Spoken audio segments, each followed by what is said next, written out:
Vamos começar então com uma palavra de oração. Amém, meus queridos irmãos? Senhor, nós estamos aqui, ó Pai, na Tua presença.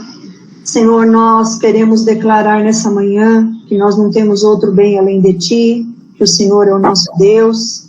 E nós Te louvamos, ó Pai, porque sabemos que as Tuas misericórdias se renovam sobre as nossas vidas, Pai. Te agradecemos de uma maneira muito especial, porque o Senhor tem cuidado de nós, ó Pai. O Senhor tem suprido nossas necessidades. O Senhor não abandona os seus, ó Pai. E, Senhor, te agradecemos também, ó Pai, por essa chuva que cai, ó Pai, que rega a terra, Senhor, o quanto precisávamos dela. Obrigada, Senhor, porque é a chuva do Senhor sobre nós, ó Pai. Por isso queremos entregar agora as nossas vidas diante do Teu altar, pedir que o Senhor nos sonde no mais profundo do nosso ser, ó Pai. Que o Senhor, ó Pai, nos perdoe, nos limpe, nos lave, nos revele tudo aquilo, Senhor, que possa estar, porventura, nos afastando do Senhor. Ó Deus, nós queremos ver a Tua glória, Pai. Queremos ver o Teu agir na nossa vida, conforme o Teu querer, Pai, em obediência à Tua palavra. Amém. Em nome e para a glória de Jesus, nós oramos e Te agradecemos. Amém. Amém. Amém, irmãos? Nós vamos então terminar o nosso texto, riquíssimo de detalhes, porque ele é, né?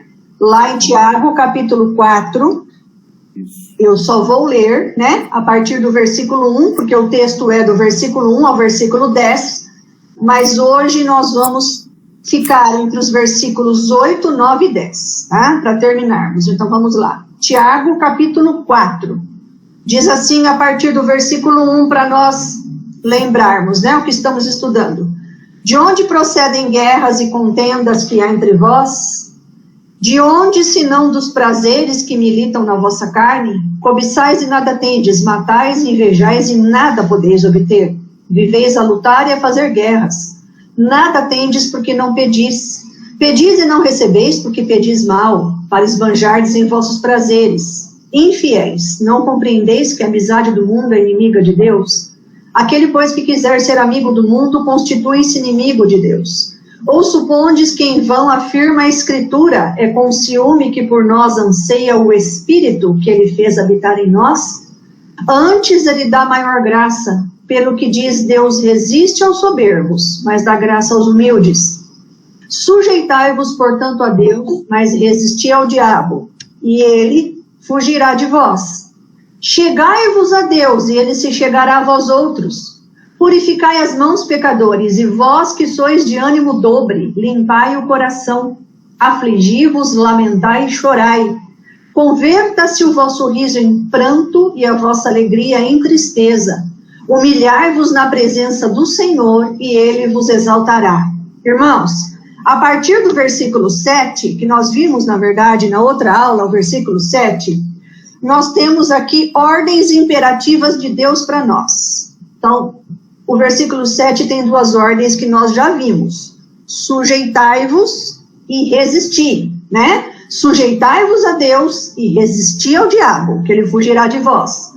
O versículo 8 tem a terceira ordem imperativa aí. Chegai-vos a Deus. São ordens de Deus específicas para a nossa vida, queridos. São ordens que nós precisamos obedecer na integridade do nosso coração, da nossa vida. Então, primeiro, nós temos que nos sujeitar a Deus, integralmente. E temos que resistir ao diabo. E resistir ao diabo aqui também significa resistir às obras da carne, tá? Crucificar a carne. Nós vimos isso na outra aula. E agora, então, nós vamos ver o chegai-vos. Chegai-vos a Deus. O que é isso, queridos? Aqui o sentido é chegar perto com extrema proximidade. Na verdade, a ideia, tem várias ideias a palavra aqui no original grego, tá? Egizó. A ideia aqui, vou falar algumas para vocês, é unir-se a Deus. Unir-se a Deus. Voltar os seus pensamentos e as suas vontades totalmente para Ele. Isso que é chegai-vos para Deus, tá? Nos aproximarmos tanto de Deus, tanto, ao ponto de podermos o quê? Espiritualmente tocá-lo. E ser tocado por Ele. Essa ideia também está presente, queridos, lá no texto da mulher do fluxo de sangue. Quando ela chega no meio daquela multidão e ela toca nas vestes de Jesus. E ali ela é curada imediatamente, ela é salva, na verdade, né? Ela é mais do que curada, ela é salva. Por quê? Porque ela não foi apenas o toque dela. Ela se achegou tanto ao Senhor Jesus, ela se aproximou tanto dele em fé, ela se aproximou tanto dele em obediência, em amor, que dele o quê? Que dele saiu a virtude para a cura e para a salvação. Então é essa a ideia, ao ponto que ele parou, né, para ver aquela mulher, o que estava acontecendo. Ele promete, né, o Senhor Jesus, se aproximar de nós também, enquanto nós temos essa disposição no coração, porque isso é uma disposição que tem que partir de nós, irmãos, a disposição de se achegar a Deus completamente, de nos unirmos a Ele, de termos um coração, um pensamento, uma vontade que está totalmente próxima daquilo que Deus quer para nós. Essa é a proximidade. Nós não precisamos gritar para Deus se aproximar de nós, nós não precisamos repetir palavras vãs, a única coisa que nós precisamos é nos achegarmos a Ele, em confiança, em plena fé, sabendo que Ele o quê? Que Ele está próximo, que a mão do Senhor está estendida para nós, ela não está encolhida.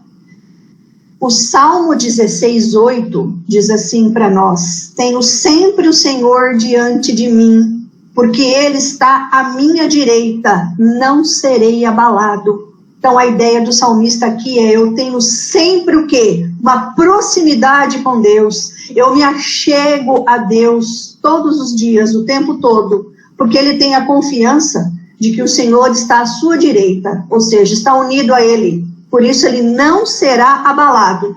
Mas essa proximidade, queridos, ela tem que ser de fato e de verdade. Ela não pode ser somente algo superficial.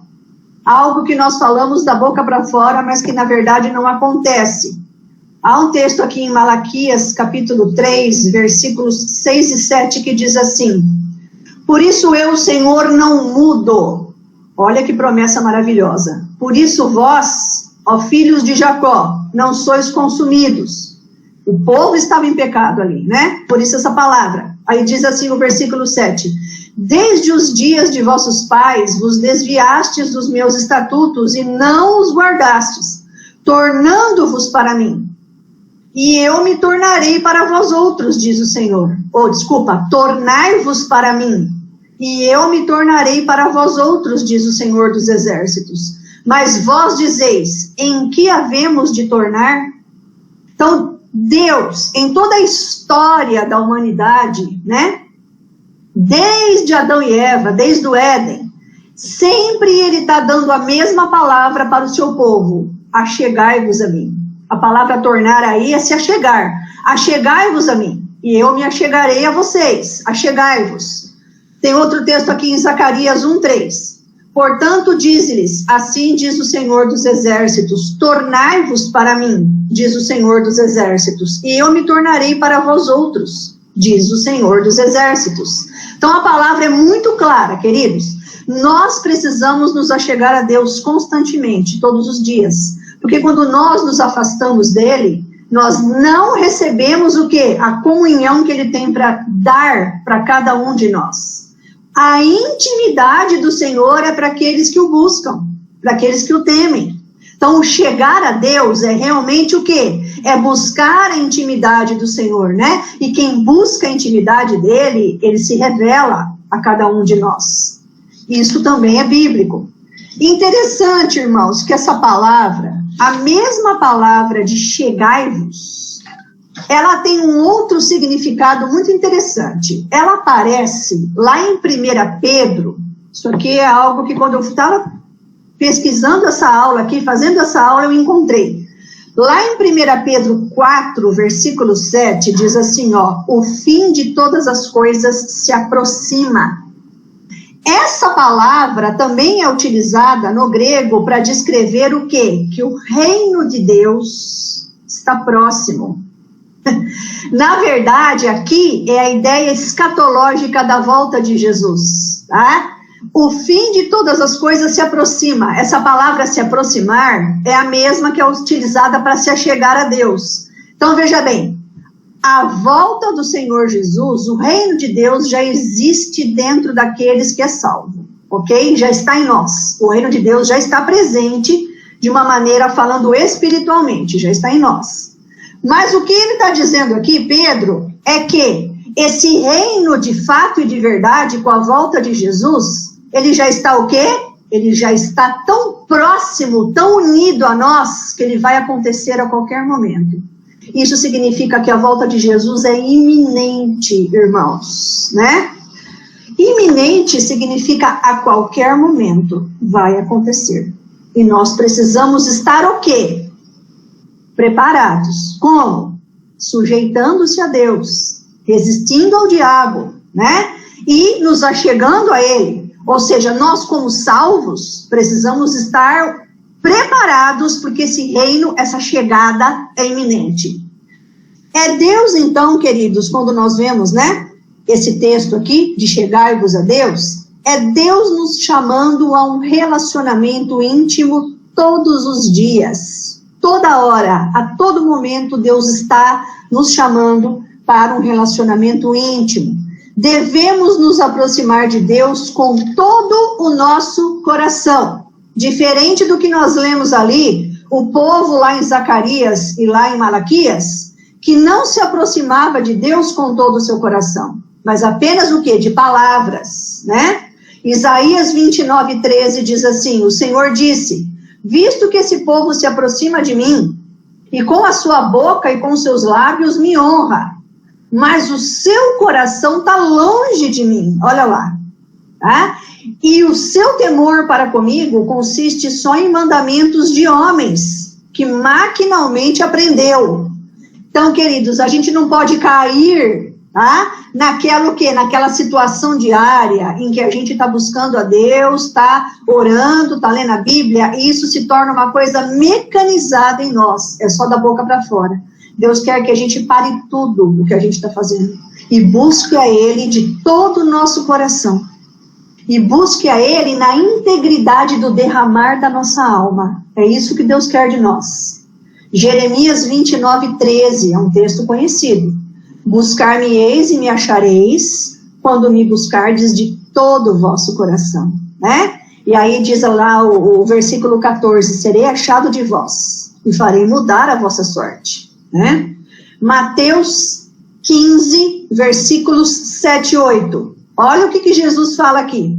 Hipócritas, está falando aqui para os fariseus, né? Bem profetizou Isaías a vosso respeito, dizendo, esse povo honra-me com os lábios, mas o seu coração está longe de mim. Né? Então, buscar a Deus, que não seja, se achegar a Deus, que não seja totalmente, integralmente no nosso coração, da nossa alma, da nossa vontade, do nosso pensamento, é hipocrisia. É isso que o texto está dizendo. Devemos nos aproximar de Deus também, queridos, em espírito e em verdade. Em espírito e em verdade, ou seja, na sinceridade da nossa vontade. E não só porque nós estamos querendo alguma coisa. Não, se aproximar de Deus na sinceridade, na verdade, no espírito daquilo que Ele é. A resposta de Jesus à mulher samaritana, né? Quando ele encontra ela, que ela conversa ali com ele. E o que Jesus fala para ela? Mas vem a hora, porque ela fala que todos buscavam a Deus no templo, no monte que estava lá em Samaria, e aí Jesus diz assim, mas vem a hora e já chegou em que os verdadeiros adoradores adorarão ao Pai em espírito e em verdade, porque são estes que o Pai procura para seus adoradores, João 4:23. Então esse é o tipo de se achegar a Deus que Ele quer de nós. Esse é o tipo de relacionamento que transcende aquilo que nós somos e aquilo que nós precisamos. Mas é o quê? É se achegar a Deus naquilo que Ele é, de acordo com o seu caráter, com a sua bondade, com o seu amor sobre nós, né? O reino de Deus, queridos, está próximo de nós. Próximo significa em nós. tá? Dentro de nós. O reino de Deus está em nós. Isso está lá em Lucas 10, capítulo 10, versículo 9. O reino de Deus entrou em nós a partir do momento que o Espírito Santo está em nós. Isso significa que o quê? Que hoje nós temos condição de nos achegar completamente a Deus, porque Ele está em nós através do Espírito Santo. Mas nós precisamos de uma disposição de alma para querer fazer isso. O amor que o Pai tem pelo Filho, o Pai aqui, tem por Jesus, é de uma proximidade tão intensa que nos é possível isso também, através da presença do Espírito Santo em nós. Antes, queridos, era preciso ir no tabernáculo, lembra do Antigo Testamento? Era preciso ir ao templo, para que o sumo sacerdote fizesse essa aproximação. Mas a partir de agora não, porque João 1,14 diz o quê? E o Verbo se fez carne e habitou entre nós. Então, nós podemos nos achegar a Deus porque Ele se achegou a nós primeiro. Ele fez isso. Então, Jesus veio e Ele habitou, taberculou em nós. Por isso que Ele, por causa dessa proximidade dEle, desse se achegar dEle, de partir isso dEle, nós podemos agora ter acesso livre de nos achegar a Deus e termos essa comunhão íntima com Ele, todos os dias da nossa vida, e recebermos o melhor de Deus para nós, porque o que Deus tem para nós é banquete, não são migalhas. Deus tem banquetes espirituais para nós. Deus tem bênçãos sem medidas para nós, mas para isso Ele quer que a gente se aproxime dEle, de todo o nosso coração, e em espírito e em verdade. Segunda ordem, vamos voltar lá para Tiago, capítulo 4. Ainda estou no versículo 8. Então vamos lá. Chegai-vos a Deus e Ele se chegará a vós outros. Purificai as mãos, pecadores. Purificai as mãos, pecadores. O sangue de Jesus está lá em 1 João 1,7. O sangue de Jesus nos purifica de todo pecado. Queridos, apesar de nós já sermos purificados pelo sangue de Jesus, lá na cruz Ele já fez essa obra de salvação e de purificação, ok? Então os nossos pecados já foram perdoados, retirados. Nós somos tidos agora como o quê? Como pessoas que estão o quê? Que estão limpas diante de Deus. Mas apesar disso, nós estamos presos num corpo de pecado, ok? Então a palavra de Deus diz que nós somos miseráveis pecadores. Nós só vamos nos libertar disso quando estivermos na presença do Senhor, com o nosso corpo glorificado. Então, por conta de estarmos presos a esse corpo de pecado e nesta terra de pecado, nós temos o quê? Que todos os dias nos purificar.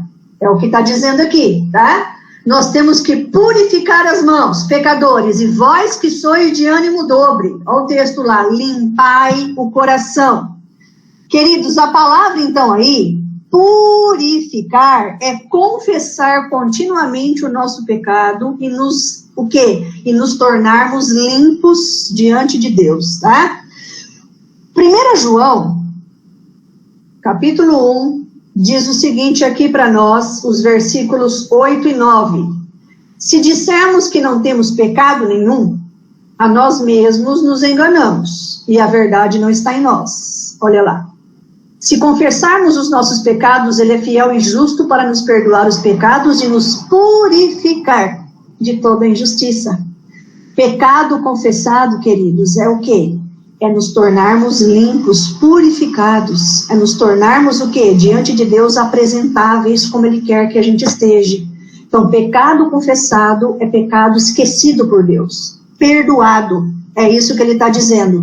E tem mais, queridos. Gálatas capítulo 5, 17, ele diz que isso precisa ser todo dia. Por quê? Porque a carne milita contra o Espírito Santo aqui, tá? E o Espírito contra a carne, porque são opostos entre si, para que não façais o que porventura seja do vosso querer. Então, a carne, o nosso eu pecado, luta contra o Espírito Santo que está em nós, o tempo todo. Por isso que nós precisamos nos purificar constantemente, confessar os nossos pecados e o tempo todo abandonar esses pecados. Interessante que ele fala aqui no texto, queridos, continuando aqui o texto de Tiago 4:8, ele fala uma palavra interessante aqui, ó. Ele diz assim: purificai as mãos, pecadores, e vós que sois de ânimo dobre. Homens de ânimo dobre. É isso que não pode acontecer com a gente, queridos, mas isso acontece, tá? E por conta de nós sermos pessoas de ânimo dobre, muitas vezes nós precisamos nos purificar e nos limpar. Vamos tentar explicar isso rapidamente? Queridos, a palavra aqui, ânimo dobre, é de duas almas. Pessoa de duas almas. O que é isso? É aquele que é instável. É o de altos e baixos. Mas também é aquele que tem um pé em cada canoa. Tá? Então, é o camarada que quer estar com Deus, mas também quer satisfazer os desejos da sua carne. É o camarada que ora, tem fé e depois não tem mais. É o camarada que acredita que Deus é bom e diante das circunstâncias difíceis acha que Deus deixou de amar, que Deus não ama. Isso é ânimo dobre, tá? É lealdade dividida. Hoje eu decido obedecer a Deus, amanhã eu já não obedeço mais. Lealdade dividida, ele é oscilante. Ele é dividido espiritualmente. Isso é ânimo dobre, tá? Guardar qualquer pecado no coração e não confessar e achar que isso não tem problema, porque isso aí é uma coisa boba, esse pecadinho é bobo, não tem problema, tá?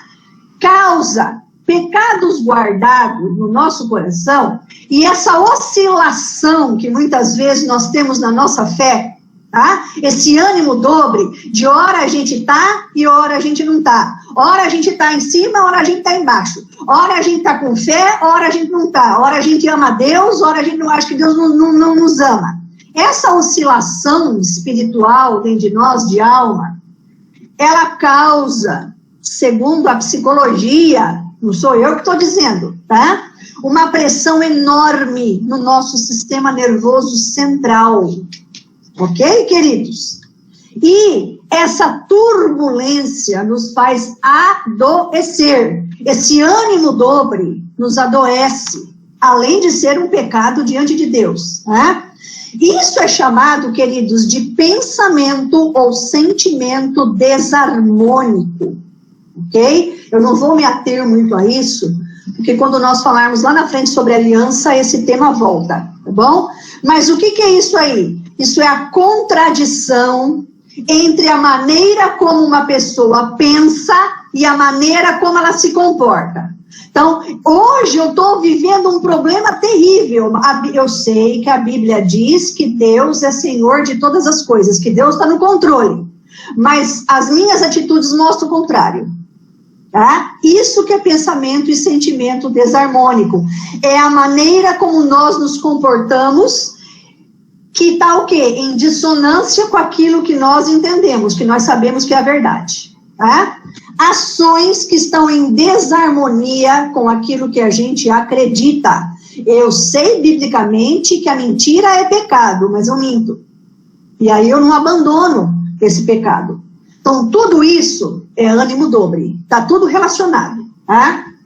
E ele fala aqui, ele diz assim, ó, purificai as mãos. Ó, vamos pensar. Purificai as mãos. Depois ele diz assim, ó, limpai o coração. Está no mesmo versículo. Tiago 4:8. Queridos, purificar as mãos. A mão, para o judeu, tá? Dentro do contexto bíblico, ok? Dentro da cultura da época, a mão é considerado um instrumento que a pessoa usava para cumprir os seus propósitos. Então, a mão significa o quê? As atitudes externas, aquilo que eu faço, as minhas ações de acordo com aquilo que está no meu pensamento. Deu para entender? Então, são atitudes da pessoa. É isso que significa mão. Então ele está dizendo, purificai as mãos. Ou seja, confessa teu pecado para que você pare de ter atitudes pecaminosas. Confessa o teu pecado para que você pare de ter o ânimo dobre. E ele diz assim, ó, no mesmo versículo, limpai o coração.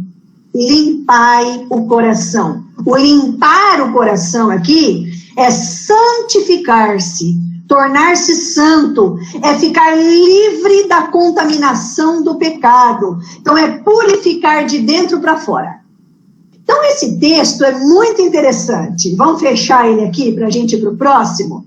Olha o que está dizendo. Nós temos que purificar, ó, primeiro, limpar o coração. Então as nossas atitudes de dentro para fora precisam ser o quê? Precisam ser de acordo com aquilo que Deus quer. Precisam ser o quê? De acordo com a vontade de Deus, em obediência à palavra.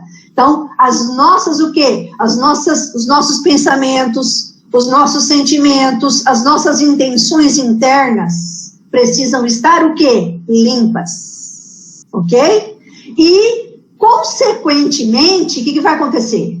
Consequentemente, nossas mãos estarão purificadas.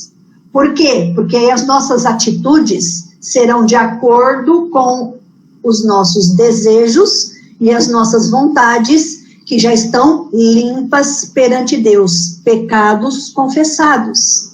Quando nós temos isso, queridos, olha lá, mente e coração, tá? Juntamente com as atitudes, quando nós temos tudo isso purificado e limpo, nós não temos automaticamente o ânimo dobre, que é aquilo de você fazer uma coisa e pensar outra, ok? Então, mão e coração implicam em feitos visíveis, atitudes visíveis e disposições internas de acordo com a palavra de Deus.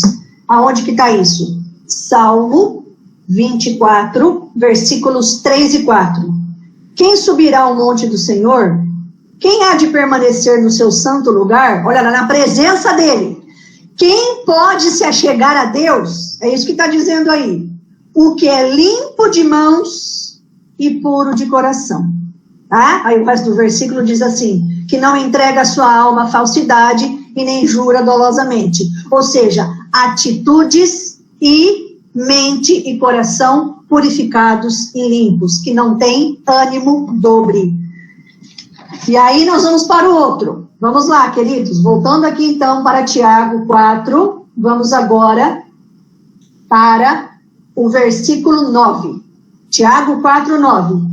Afligi-vos, lamentai e chorai. Afligi-vos, lamentai e chorai. A palavra afligir-vos aí, queridos. Suporte com tristezas a sua própria miséria, tá? Suporte labores. Perceba que você e eu somos miseráveis pecadores. Isso aqui, queridos, não é afligir de começar agora, de repente, né, nos bater e nos acharmos o quê? Começar a ter autocomiseração. Não é isso, não. É o quê? É nos reconhecermos diante de Deus como sendo alguém que não é nada. Somos miseráveis pecadores, necessitamos da graça de Deus na nossa vida constantemente. É reconhecer que a misericórdia de Deus se estende para nós a todo momento. É afligir aqui no sentido de reconhecer que eu preciso do perdão, do amor e da graça do Senhor o tempo todo. O tempo inteiro na minha vida. Que quando eu me coloco numa posição superior a isso, eu estou em atitude de arrogância, que nós vimos lá atrás no começo do texto. Romanos capítulo 7, diz assim o apóstolo Paulo no versículo 24. Desventurado homem que sou, quem me livrará do corpo dessa morte? É porque ele fala, o bem que eu quero, esse eu não faço. E o mal que eu não desejo, esse é o que está em mim. Aí ele vai dizer, desventurado homem quem sou. Ele está lamentando aqui, queridos. Ele está usando essa palavra afligir. Tá? Ele lamenta a miséria dele. Eu sou um homem o quê? Desventurado. Eu sou um homem miserável. quem me livrará do corpo dessa morte, desse pecado? Aí ele dá a resposta logo em seguida. Graças a Deus pelo Senhor Jesus Cristo, tá? Que me livra disso. O Senhor Jesus Cristo me perdoa. O Senhor Jesus Cristo me restaura. Então ele fala, já nenhuma condenação há para os que estão em Cristo Jesus, quando ele passa para o capítulo 8 de Romanos, né? Então ele lamenta o quê? Ele lamenta e chora o fato do quê? De que ele é miserável pecador. Ok? Aí, queridos, nós temos uma outra palavra aqui, que vai na sequência, né? Afligi-vos, lamentai e chorai. Lamentar é ter tristeza profunda, tá? O lamentar aqui é aquele lamento que não fica escondido dentro de mim e de você. É um lamento que sai diante do Senhor, tá? É uma tristeza de morte, é uma tristeza profunda. Esse texto, queridos, ele aparece, essa palavra, desculpa, né? Essa palavra lamentai aí, que é penteó, ela aparece lá em Mateus 5,4. Diz assim lá, é Jesus falando. Bem-aventurados os que choram, é a mesma palavra aí, lamentar, porque serão consolados. Quando nós nos lamentamos diante do Senhor, quando nós choramos, mas não é aquele lamento cheio de interesses próprios, não. É o lamento de alguém que necessita de Deus. É o lamento de alguém que está sofrendo pela situação que está vivendo. É o lamento de alguém que não está mais suportando viver naquela situação. Quando nós lamentamos dessa maneira, o que Jesus fala aqui em Mateus 5,4? Bem-aventurados sois, porque vocês serão consolados. Esse consolo não é o consolo humano que nós podemos dar uns para com os outros. É o consolo que o Espírito Santo vem e nos dá. O Espírito Santo vem e ele tira esse lamento da nossa alma. Ele nos livra desse choro. E ele dá para nós o consolo que é a paz e a alegria verdadeira da presença dele em nós. É isso que está dizendo o texto. Lamentar. E por fim, então, voltando aqui para Tiago, né? 4:9, lamentai-vos, afligi-vos, lamentai e chorai. O chorar aí é o choro como sinal de dor e tristeza. É expressar para Deus todo o nosso lamento, toda a nossa aflição, de maneira o quê? Externa, mas expressar para Deus. Romanos 12:15 vai aparecer essa palavra, olha que interessante. Alegrai-vos com os que se alegram e chorai com os que choram. Romanos 12:15. Queridos, essa palavra, ela diz o que para nós? Ela diz que nós precisamos chorar diante de Deus por tudo aquilo que está acontecendo. Nós não estamos no meio de uma pandemia que parece não ter fim, parece, né? Mas ela está no controle de Deus. Amém, irmãos? Ela está no controle absoluto do Senhor. O que nós temos que fazer? Nós temos que chorar com os que choram. Nós temos que chorar diante do Senhor, no sentido de pedir a sua misericórdia, de clamar o quê? Para que Ele venha com os seus propósitos eternos sobre a nossa vida. Quando Jesus, a palavra diz lá que quando Jesus viu Lázaro morto e todas aquelas pessoas chorando, é o mesmo choro, é a mesma palavra, pela morte dele, a Bíblia diz que Jesus chorou. Ele o quê? Ele teve um choro de tristeza pela morte de Lázaro. O que ele faz?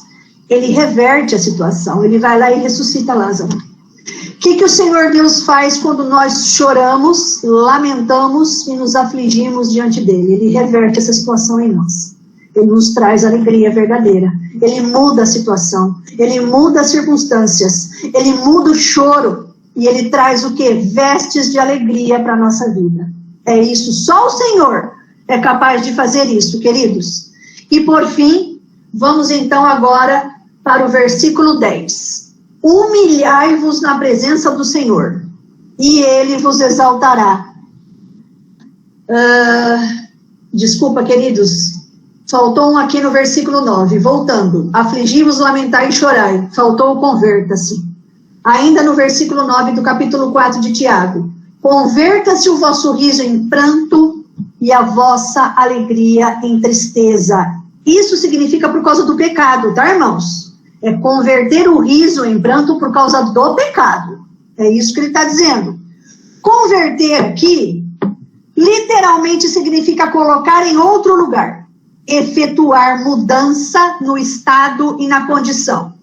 Então é mais ou menos isso aqui. O meu celular está aqui nessa mão. É passar para essa aqui, é mudar de lugar. Então eu mudo de um lugar para o outro. Isso é a palavra converter aí. Significa mudar a atitude. Literalmente mudar a atitude. Tá? O que ele está dizendo? Se há alegria e paz,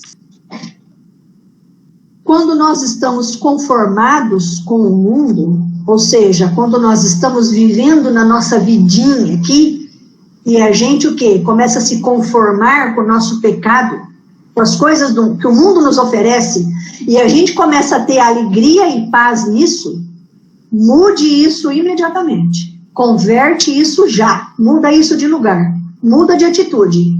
Por quê? Porque o Senhor Jesus aqui é enfático. Lucas, capítulo 6, 25, olha o que ele diz. Ai de vós os que estáis agora fartos, porque vireis a ter fome. Ai de vós os que agora rides, porque haveis de lamentar e chorar. Sabe o que Jesus está dizendo? Ai daqueles, são vários ais. Ai daquele que está o quê? Conformado com o mundo.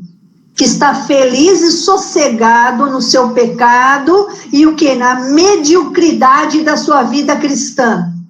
Porque você vai lamentar e chorar. Então é melhor que nós saiamos disso agora, se a nossa atitude é essa. Se a gente tem alguma área da nossa vida que está conformada ali, tá? Com o pecadinho, com a situação ali que não agrada a Deus, nós temos que lamentar agora e converter, mudar a atitude. Essa alegria e esses risos que nós estamos dando diante dessa situação são falsos e não passarão pelo justo julgamento de Deus. A verdadeira alegria e a verdadeira paz flui de uma alma que está verdadeiramente convertida, entregue a Deus e verdadeiramente muda de atitude. Para agradar, não aos homens, mas para agradar ao Senhor. Agora sim, vamos para o versículo 10. Humilhai-vos na presença do Senhor, e Ele vos exaltará. O quadro aqui do humilhar-vos, tá? Vamos lá, isso aqui, na cultura antiga, vou tentar expressar para vocês aqui pelo computador, porque não é fácil, né? Ao vivo e a cores é mais fácil. O quadro é de alguém que está prostrado diante de um soberano, diante de um rei, mas a prostração que essa pessoa está diante desse soberano, ela está de joelhos, deitada no chão, com a cabeça literalmente no chão. Está assim, tá? E essa pessoa está rogando misericórdia por algo que ela fez e que desagradou o soberano, o rei. Ela está clamando por perdão e misericórdia, ela está se humilhando o mais profundo do seu ser diante desse soberano. Aí o que esse rei faz? Esse soberano. Ele levanta do seu trono. Ele pega o rosto daquela pessoa que está ali, ó, no pó, e ele ergue. Ele ergue o rosto dessa pessoa e ele o quê? Ele absolve, ele perdoa e coloca aquela pessoa numa posição de exaltação, de honra. É exatamente isso o que o texto está dizendo. Humilhai-vos perante Deus dessa maneira, e Ele vos exaltará. Ele nos torna dignos, nos torna honrados, nos torna exaltados perante Ele. Há um texto, queridos, que rapidamente aqui eu quero ler para nós. Está lá em Lucas 18, que diz exatamente isso que nós estamos falando aqui para a gente encerrar. Lucas 18, a partir do versículo 9. Propôs também essa parábola, Jesus falando, né? A alguns que confiavam em si mesmos, por se considerarem justos e desprezarem os outros. 2 homens subiram no templo, com o propósito de orar. Um fariseu e o outro publicano. O fariseu, posto em pé, orava de si para si mesmo dessa forma: ó Deus, graças te dou, porque eu não sou como os demais homens. Olha aqui. Não sou roubador, injustos e adúlteros. E nem ainda não sou como esse publicano. Jejuo 2 vezes por semana, dou o dízimo de tudo que ganho. O publicano, estando em pé, longe, não ousava nem ainda levantar os olhos. Ele está naquela atitude diante do soberano, tá? De prostração, ok? E ele não ousava nem ainda levantar os olhos ao céu, mas ele batia no peito dizendo: ó Deus, sê propício a mim, pecador. Está se humilhando diante de Deus. O que Jesus fala aqui? Digo-vos que esse desceu justificado para sua casa, e não aquele, porque todo que se exalta será humilhado. Mas o que se humilha será exaltado. Então, queridos, que nós estejamos totalmente na dependência do Senhor. Que nós estejamos da maneira como nós vimos aqui. Sujeitai-vos a Deus, resisti ao diabo, chegai-vos a Deus, purificai as mãos, afligi-vos, converta-se, limpai o coração e se humilhe diante de Deus, que Ele nos coloca em posição de honra, de exaltação. Ele vem, muda a nossa história, muda a nossa vida, muda a nossa situação e muda principalmente a disposição do nosso coração e da nossa mente para que nós possamos todos os dias estar na presença dele, desfrutando do principal, da intimidade de Deus na nossa vida.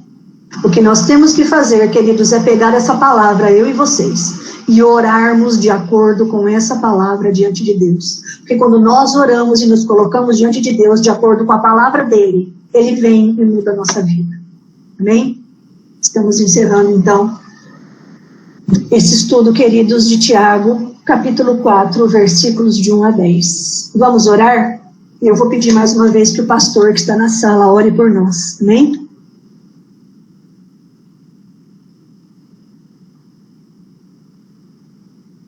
Ó Deus amado, querido, te adoramos, te bendizemos nesta manhã de vida que o Senhor nos dá, porque todas as vezes, ó Deus, que tu nos mostras o nosso retrato, o que somos, lá de dentro para fora, o Senhor, ó Deus, nos dá um panorama bastante tenso, porque sabemos, Pai, temos que por nós mesmos, nós não conseguimos viver uma vida cristã consistente, Pai, começando por nosso momento pessoal contigo. Mas ao mesmo tempo, Senhor, tua palavra sempre nos dá o escape, nos dá a restauração, nos dá as mãos que nos puxam para cima, nos dá, ó Deus, sempre a oportunidade de recomeços, através da restauração, da libertação, através do perdão, e através, ó Deus, da consciência de que se nós somos teus filhos, como já foi dito aqui, nós podemos gozar, ó Deus, da tua presença ininterruptamente, a cada instante, mesmo quando estamos dormindo, gozando da tua presença, da tua proteção, da tua misericórdia. Te agradecemos, Deus, pela tua palavra, te agradecemos porque sabemos que Tiago bate nessa tecla, Senhor, desde o início, nos dando a noção clara da nossa responsabilidade. Que a vida cristã, Senhor, realmente não é simplesmente nós estarmos observando tudo acontecer, mas nós, ó Deus, interagirmos na nossa realidade, agindo por fé, falando a Deus com discernimento e ao mesmo tempo, Senhor, clamando sempre que o Senhor nos dê sempre outras oportunidades e outras chances. Obrigado porque Tu és um Deus de amor, de misericórdia. O Senhor estende, ó Deus, sobre nós a cada dia, Senhor, aquilo que Tu tens de melhor, ó Deus, que é realmente o amor do Senhor. Obrigado, ó Deus, pela vida de cada um dos queridos que estão nessa sala de estudo, que tu possas nos dar um restante de domingo, ó Deus, na tua presença, para aqueles que poderão ir à igreja, nos dando o desejo, Senhor, de adorá-lo, ainda que com todas as restrições, e para aqueles que estarão sintonizados, ó Deus, através de Facebook, de YouTube, junto da família, ajudando, ó Deus, para que nós possamos interagir também com o teu Santo Espírito falando no nosso coração. Obrigado por esse domingo, obrigado pela vida da Sandra, tua serva, pelo seu lar, pela sua vida. Obrigado porque o Senhor é um Deus de misericórdia, um Deus que nos dá a certeza que sempre o amanhã ainda está intacto, porque o Senhor ainda está preparando para nós. Louvado seja o teu nome. Te agradecemos, te adoramos no nome santo de Jesus. Amém e amém. Amém, Senhor. Amém, Jesus. Amém, irmãos.